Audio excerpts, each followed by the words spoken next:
Hello friends, ఇప్పుడు నీ cooking ఛానల్లో లివర్ కర్రీ చెప్తున్నాను చూడండి. ఫస్ట్ లివర్ తీసుకోండి, ఒక కడాయి పెట్టుకోండి, తర్వాత ఆయిల్ వేసుకోండి ఫ్రెండ్స్. ఆయిల్ వేసుకున్న తర్వాత ఆనియన్స్ వేసుకోండి. లైట్ అయిన తర్వాత ఆనియన్స్ వేసుకోండి, పసుపు వేసుకోండి, బాగా కలుపుకోండి. ఇలా కలిపిన తర్వాత అల్లం వెల్లుల్లి పేస్ట్ వేసుకోండి, బాగా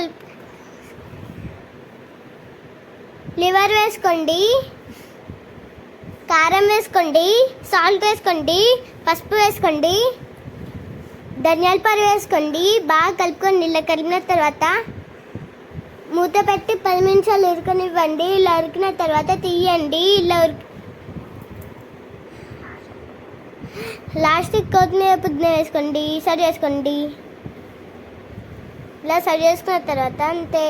వీడియో నచ్చితే లైక్ చేసి సబ్స్క్రైబ్. బాయ్.